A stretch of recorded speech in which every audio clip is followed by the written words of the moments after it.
ਚਲ ਵਧੀਆ ਗੱਲ ਸੀ। ਤੇ ਆਓ ਪਰਲੀਆਂ ਪੌੜੀਆਂ ਵੀ ਖਾਲੀ ਜੇ ਤੁਸੀਂ ਪੌੜੀਆਂ ਵਾਸਤੇ ਆਏ ਹੋ, ਤੁਹਾਡੀ ਮਿਹਰਬਾਨੀ। ਉਸ ਲੱਗਾ ਕਿ ਮੈਂ ਇੱਕ ਸਭ ਤੋਂ ਪਹਿਲਾਂ ਇੱਕ ਆਪਣੇ ਦਿਲ ਦੀ ਗੱਲ ਕਹਿਣ ਲੱਗਾ।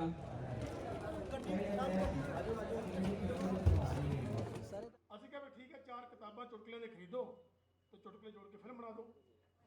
ਪਰ ਸਾਨੂੰ ਇਹ ਲੱਗਦਾ ਹੈ ਕਿ ਸਿਨੇਮਾ ਇੱਕ ਡਾਕੂਮੈਂਟ ਵੀ ਹੈ। ਅੱਜ ਜਿਹੜੀ 2024 ਦੇ ਵਿੱਚ ਫਿਲਮ ਬਣ ਰਹੀ ਹੈ ਨਾ, ਚਾਹੇ ਉਹ ਲਹਿੰਦੇ ਪੰਜਾਬ 'ਚ ਬਣਦੀ ਹੈ ਚਾਹੇ ਚੜ੍ਹਦੇ ਪੰਜਾਬ 'ਚ ਬਣਦੀ ਹੈ, ਉਹ ਸਾਡਾ ਇੱਕ ਡਾਕੂਮੈਂਟ ਹੈ। ਸਾਡੀ ਜਨਰੇਸ਼ਨ ਨੇ 2050 'ਚ ਜਾ ਕੇ 60 'ਚ ਜਾ ਕੇ ਜਦੋਂ ਇਹ ਦੇਖਣਾ ਕਿ 24 ਵਾਲੇ ਲੋਕ ਕੀ ਕਰ ਰਹੇ ਸੀ, ਉਹ ਕੀ ਸੋਚ ਰਹੇ ਸੀ, ਉਹਨਾਂ ਦੀ ਬੁੱਧੀ ਕਿੱਥੇ ਖੜੀ ਸੀ, ਉਹਨਾਂ ਦਾ ਫੈਸ਼ਨ ਕਿੱਥੇ ਸੀ, ਉਹ ਕਿਹੋ ਜਿਹੀਆਂ ਗੱਲਾਂ ਕਰਦੇ ਸੀ, ਉਹਨਾਂ ਦਾ ਰਹਿਣ ਸਹਿਣ ਕੀ ਸੀ, ਉਹਨਾਂ ਨੂੰ 24 ਦਾ ਸਿਨੇਮਾ ਚੱਕ ਕੇ ਲੱਭ ਕੇ ਖੋਜ ਕੇ ਦੇਖਣਾ ਪਊਗਾ। ਜਦੋਂ ਸਾਡੀ ਜਨਰੇਸ਼ਨ ਅਮਰੀਕਾ ਕੈਨੇਡਾ ਦੇ ਵਿੱਚ ਐਡੇ ਵਿਕਸਿਤ ਮੁਲਕਾਂ ਦੇ ਵਿੱਚ ਬੈਠੀ ਹੈ, ਜਦੋਂ ਉਹਨੇ ਦੇਖਿਆ ਕਿ ਸਾਡੇ ਪੁਰਖੇ 47 'ਚ ਕੀ ਕਰ ਰਹੇ ਸੀਗੇ, 47 ਤੋਂ ਪਹਿਲਾਂ ਸਾਂਝੇ ਪੰਜਾਬ 'ਚ ਕੀ ਕਰਦੇ ਸੀ, ਤਾਂ ਸਾਡੀਆਂ ਫਿਲਮਾਂ ਨੇ ਦੱਸਿਆ, ਸਾਡੀਆਂ ਕਿਤਾਬਾਂ ਨੇ ਦੱਸਿਆ। ਹੁਣ ਪਰ ਗੱਲ ਉੱਥੇ ਮੈਂ ਇੰਡੀਅਨ ਪੰਜਾਬੀ ਫਿਲਮਾਂ ਜਿਹੜੀਆਂ ਸੋਸ਼ਲ ਇਸ਼ੂ ਨੂੰ ਨਾ ਕਰ ਰਹੀਆਂ ਨੇ ਐਡਰੈਸ। ਤੁਸੀਂ ਦੇਖੋ ਉਹਨਾਂ ਦੇ ਤਕਰੀਬਨ ਹਰ ਟੌਪਿਕ ਤੇ, ਹਰ ਘਰੇਲੂ ਮਾਮਲੇ ਤੇ, ਹਰ ਸਮਾਜੀ ਮਾਮਲੇ ਤੇ ਨਾ ਤੁਹਾਨੂੰ ਫਿਲਮ ਕੋਈ ਨਾ ਕੋਈ ਲੱਭੇਗੀ, ਫੈਮਿਲੀ ਇੰਟਰਟੇਨਮੈਂਟ ਲੱਭੇਗੀ।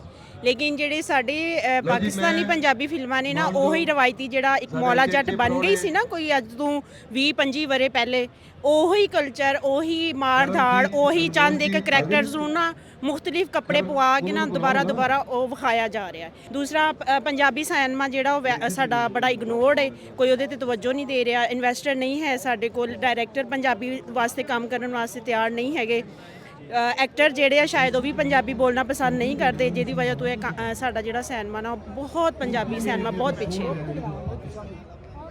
ਮੇਰੇ ਖਿਆਲ 'ਚ ਹੈ ਕਿ ਪੰਜਾਬੀਆਂ ਕੋਲ ਚਾਹੇ ਉਹ ਚੜ੍ਹਦਾ ਪੰਜਾਬ ਹੈ ਚਾਹੇ ਲਹਿੰਦਾ ਪੰਜਾਬ ਹੈ, ਇੰਨੇ ਵਿਸ਼ੇ ਨੇ, ਇੰਨੇ ਸਬਜੈਕਟ ਨੇ, ਸ਼ਾਇਦ ਉਹ ਬਾਲੀਵੁੱਡ ਹਾਲੀਵੁੱਡ ਕੋਲ ਨਹੀਂ ਹੈਗੇ।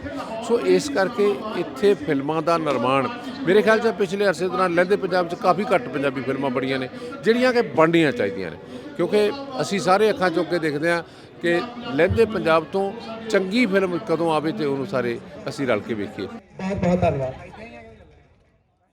ਇੱਕ ਦੌਰ ਸੀ ਜਦੋਂ ਸਾਡੀ ਸ਼ੇਰ ਖਾਨ, ਮੌਲਾ ਜੱਟ ਇੰਡੀਅਨਸ ਕਾਪੀ ਕਰਨ ਦੀ ਕੋਸ਼ਿਸ਼ ਕਰਦੇ ਸੀ, ਲੇਕਿਨ ਉਹ ਅਸਲ ਦੇ ਮਿਆਰ ਤੱਕ ਨਹੀਂ ਪਹੁੰਚਦੇ ਸੀਗੇ।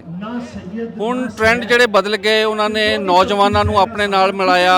ਹੁਣ ਫਿਲਮ ਸਿਨੇਮੇ ਦੇ ਵਿੱਚ ਵੇਖਣੀਆਂ ਨੌਜਵਾਨ ਨੇ, ਕਹਾਣੀ ਤੁਹਾਨੂੰ ਉਹ ਚੁੱਕਣੀ ਪੈਣੀ ਆ ਜਿਹੜੀ ਨੌਜਵਾਨ ਨੂੰ ਆਪਣੇ ਨਾਲ ਅਟਰੈਕਟ ਕਰੇਗੀ, ਤੇ ਉਹਦੇ ਲਈ ਸਾਨੂੰ ਬਹੁਤ ਸਾਰੇ ਮਹਾਜ਼ਾਂ ਤੇ ਕੰਮ ਕਰਨਾ ਪਏਗਾ। ਸਾਨੂੰ ਸਕ੍ਰਿਪਟ ਤੇ ਕੰਮ ਕਰਨਾ ਪਏਗਾ, ਪ੍ਰੋਡਕਸ਼ਨ ਤੇ ਕੰਮ ਕਰਨਾ ਪਏਗਾ, ਸਿਨੇਮਾ ਸਰਕਟ ਤੇ ਕੰਮ ਕਰਨਾ ਪਏਗਾ, ਫਿਲਮ ਫਾਈਨੈਂਸ ਤੇ ਕੰਮ ਕਰਨਾ ਪਏਗਾ। ਯੂਥ ਜਿਹੜੀ ਹੈਗੀ ਆ ਉਹ ਆਏਗੀ ਅੱਗੇ, ਹੁਣ ਉਹ ਅੱਛੀ ਫਿਲਮ ਬਣਾਏਗੀ ਤਾਂ ਸਾਡਾ ਸਿਨੇਮਾ ਚੱਲੇਗਾ।